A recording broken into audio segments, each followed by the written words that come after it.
Hello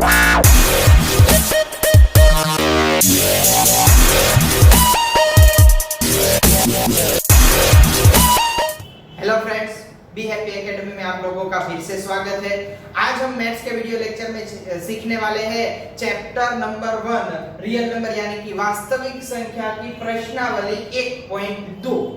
लेकिन 1.2 से पहले हम लोगों ने लास्ट वीडियो लेक्चर तक 1.1 कंप्लीट कर लिया है, जिसमें आप लोगों ने एचसीएफ और एलसीएम ज्ञात करना सीखा, दो संख्या का, तीन संख्या का, और उसके बाद जो है धन पूर्णांक संख्या को वर्ग स्वरूप में लिखना, धनात्मक संख्या को घन स्वरूप में लिखना, वो एक बार बहुत ही आईएमपी क्वेश्चन है, वो आप लोग अच्छे से रिवाइज कर लेना। तो आज हम सीखने जा रहे हैं प्रश्नावली 1.2 में अभाज्य गुणनखंड की विधि से दी गई संख्या के गुणनफल ज्ञात करना। क्या कहा दोस्तों मैंने? अभाज्य गुणनखंड की विधि से दी गई या तो निम्नलिखित संख्याओं के गुणनफल ज्ञात करना। तो अभाज्य गुणनखंड की विधि से एचसीएफ और एलसीएम ज्ञात करना जो है आप लोग क्लास 8वीं और 9वीं में ऑलरेडी सीख चुके हो। तो अब चैप्टर प्रश्नावली 1.2 की शुरुआत करने से क्वेश्चन नंबर 1 उसका दूसरा प्रश्न मैं आप लोगों को ले रहा हूं कि यहाँ पर मैं ले रहा हूं 156। प्रश्न आप लोगों को क्या होगा कि निम्नलिखित या तो दी गई संख्या का अभाज्य गुणनखंड की रीति से गुणनफल ज्ञात कीजिए।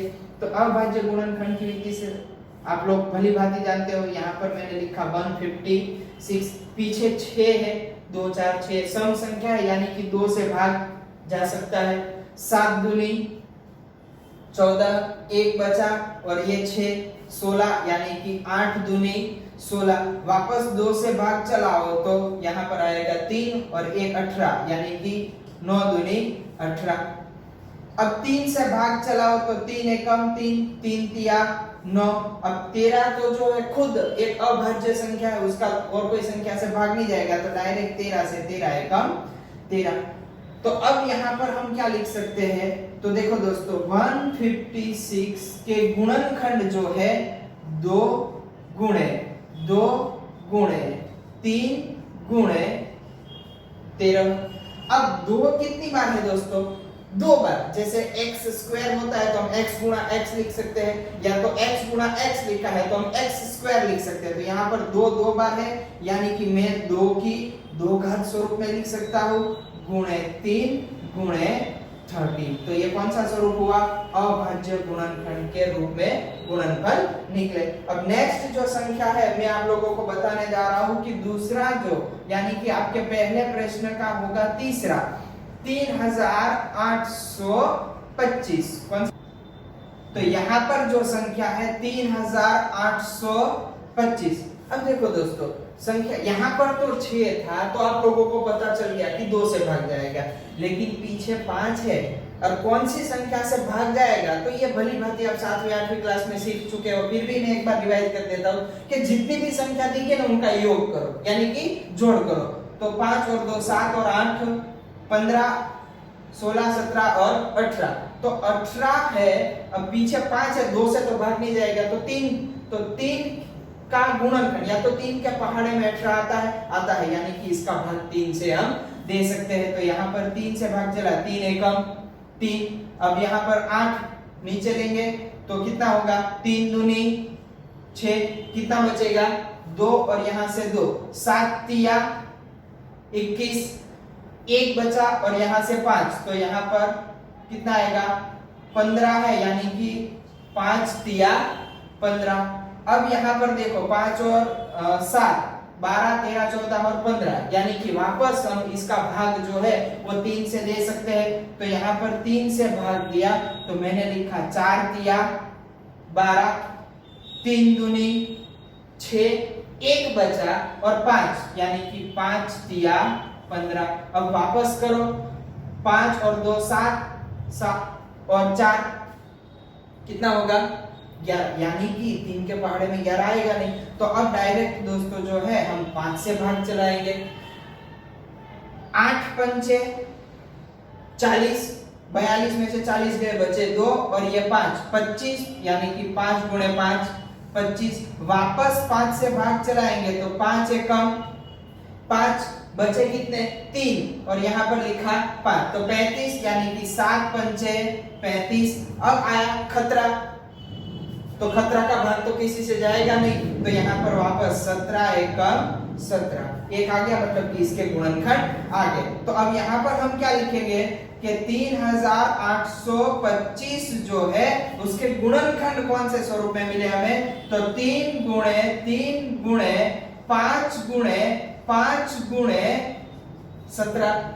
अब यहाँ पर 3 कितनी बार है, 2 बार, तो 3 की 2 घात गुणे 5 कितनी बार है, 2 बार, तो 5 की 2 घात और गुणे 17।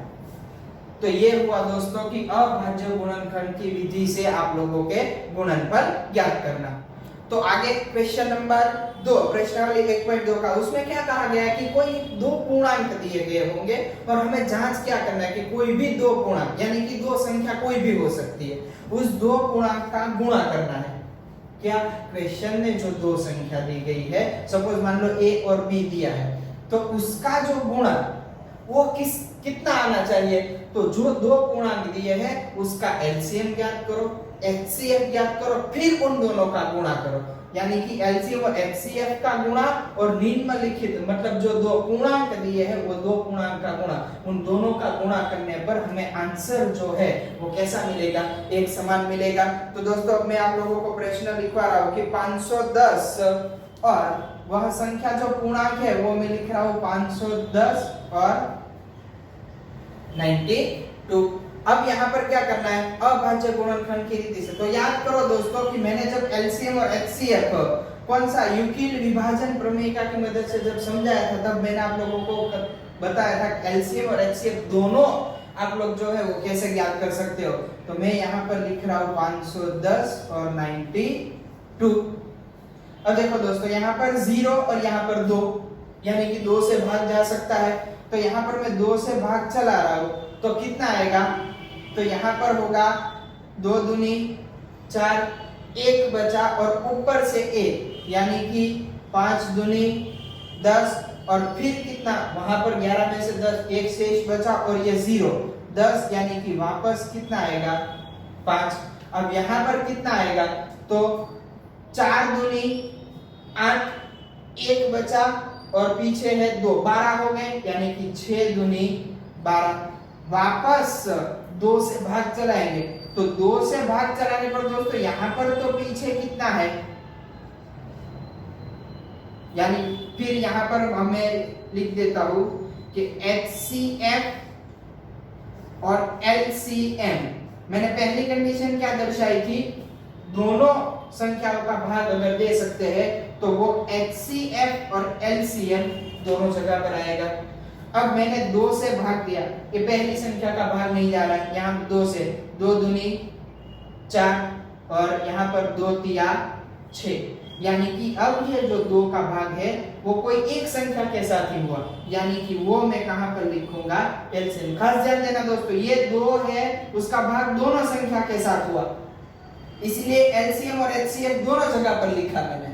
और यहाँ पर जो ये 2 का भाग है वो एक ही संख्या के साथ दिया, इसलिए मैंने एचसीएफ पे नहीं लिखा, वो कहां पर लिखा, एलसीएम में। अब यहाँ पर हम भाग चलाएंगे तो 2 से तो भाग जाएगा नहीं, 3 के पहाड़े में 23 आते नहीं है, यानी कि अब हम भाग चलाते हैं 5 से, तो यहाँ पर 5 गुणे 5 25, 5 गुणे 5 कितना होगा 25 और ऊपर से उतारा 5, 5 एकम 5 और 23 का भाग तो जाएगा नहीं, यानी कि वो एज इट इज रहेगा।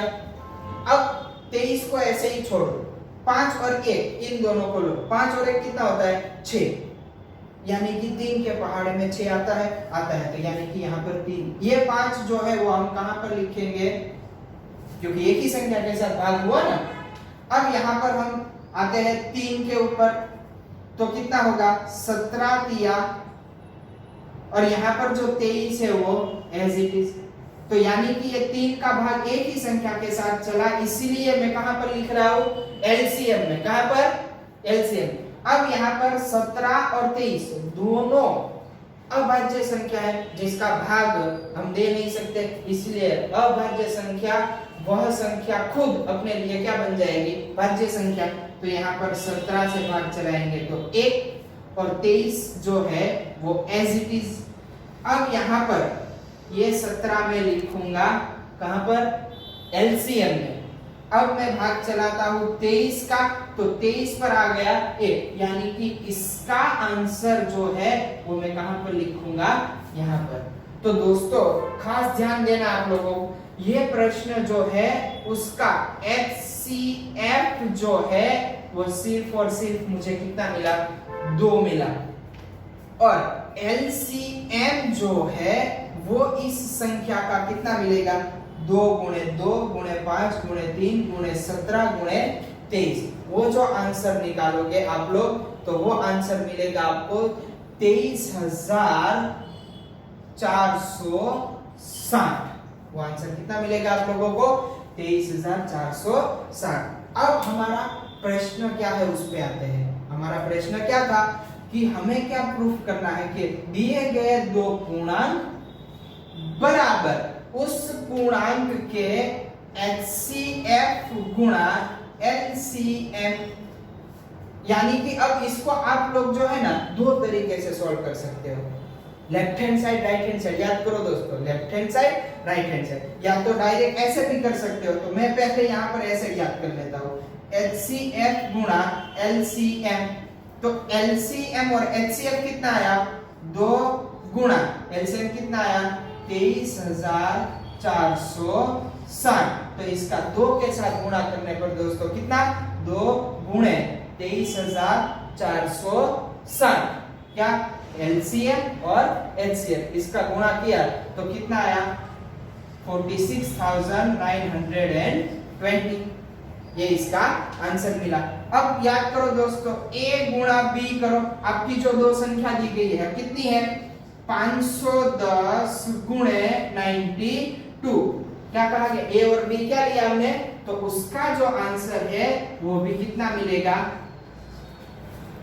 तो हमारा प्रश्न साबित हो गया। क्या प्रश्न कहा गया था कि दो पूर्णांक का गुणनफल और उस पूर्णांक का LCM और HCF ज्ञात किया, उसका गुणा किया, तो ये आंसर और ये आंसर दोनों जो है वो हमें कैसे मिले, एक समान मिले। बहुत ही सिंपल है दोस्तों, समझ में आया आप लोगों को। तो आगे बढ़ते हुए प्रश्नावली 1.2 का क्वेश्चन नंबर 3, निम्नलिखित संख्याओं के HCF और LCM ज्ञात करने हैं आप लोगों को। आगे ही दूसरे एग्जांपल में हमने LCM और HCF ज्ञात किया, उसमें 2 संख्या थी, यहाँ पर कितनी है, 3 संख्या है। तो आप लोग जो अविभाज्य गुणनखंड की मदद से आप लोग जो निकालते हो उसमें यहाँ पर 3 कॉलम बनेगी। पहले है 12, 15 और 21, बराबर। तो पहले अब यहाँ पर मैं यहाँ पर साइड में लिख रहा हूँ कि HCF और LCM। फिर से मैं बता दे रहा हूँ दोस्तों कि तीनों की तीनों संख्या के साथ जिसका भाग जाएगा वो LCM और HCF दोनों में आएगा। तो पहले हम जो है इसका भाग करते हैं 2 से, 6 दूनी 12, 15 का भाग तो जाएगा नहीं। रही बात 21 का भाग भी नहीं जाएगा, यानी कि 2 से भाग चलाया लेकिन एक ही संख्या के साथ भाग हुआ, तो वो सिर्फ और सिर्फ कहां पर आएगा, LCM में आएगा। अब वापस 2 से भाग चलाते हैं, तो 2 से भाग चलाओ तो 2 तिया 6, 15 एज इट इज, 21 भी एज इट इज। अब फिर से ये 2 कहां पर आएगा, LCM में। 2 कहां पर आएगा, LCM। अब तीनों की तीनों संख्या जो है वो कैसी है, विषम संख्या, यानी कि 2 से तो भाग जाएगा नहीं, तो 3 से भाग चलाओ तो 3 एकम 5 तिया 7 तिया 21, यानी कि ये देखो ये जो 3 है वो 3 हम तीनों की तीनों संख्या के साथ भाग दे सकते हैं, यानी कि वो 3 जो है वो मैं HCF में भी लिखूंगा और LCM में भी लिखूंगा। अब मैं यहाँ पर भाग चलाता हूँ 5 से, तो 5 एकम 5, 7 एज इट इज। फिर से ये 5 एक ही संख्या के साथ भाग हुआ, तो वो मैं कहां पर लिखूंगा, LCM में। फिर यहाँ पर मैं भाग चलाता हूँ 7 का, तो 7 एकम 7, वो भी एक ही संख्या के साथ, इसलिए मैं यहाँ पर लिखता हूँ 7। तो यहाँ पर देखिए दोस्तों कि हमारा जो HCF है वो कितना आएगा, तो HCF बराबर आंसर मिलेगा 3, और जो LCM है उसका गुणा करो 2 गुणे 2 गुणे 3 गुणे 5 गुणे 7, तो कितना होगा, या तो ऐसे करो 5 दूनी 10 गुणे कौन सी संख्या बची, 3 दूनी 6 और 6 सत्ते 42, तो यहाँ पर लिखा 42, तो उसका गुणा करोगे तो आंसर कितना होगा 420। तो खास देखा कि HCF मिला आपको 3 और LCM जो है वो कितना मिला 420। समझ में आ रहा है दोस्तों, 3 संख्या का HCF और LCM ज्ञात करना है अभाज्य गुणनखंड की रीति से।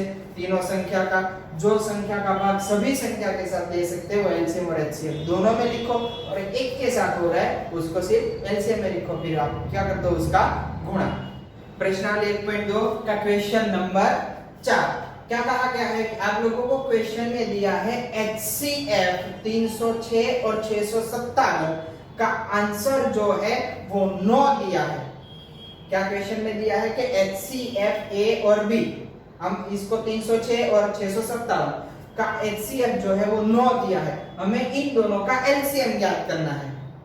तो हम डायरेक्ट LCM कैलकुलेशन से नहीं, ये इक्वेशन से। अब याद करो मैंने आप लोगों को जब यूक्लिड विभाजन प्रमेयिका की मदद से एग्जांपल HCF ज्ञात करवाया था ना, तब LCM भी कैसे ज्ञात करना है ना, उसका एक सूत्र लिखवाया था। तो याद करो तो क्या लिखवाया था, LCM बराबर A गुणा B और बट्टे में HCF, यानी कि जो दो संख्या दी गई है उसका गुणा और उसका HCF। तो दो संख्या दोनों हमारे पास है और HCF भी हमारे पास है, तो मैं यहाँ पर क्या लिखूंगा 306 गुणा 657 और HCF जो है वो क्या मिलेगा दोस्तों 9, वो जो क्वेश्चन में दिया है। अब 306 और 657 का गुणा जो है वो कितना आ रहा है,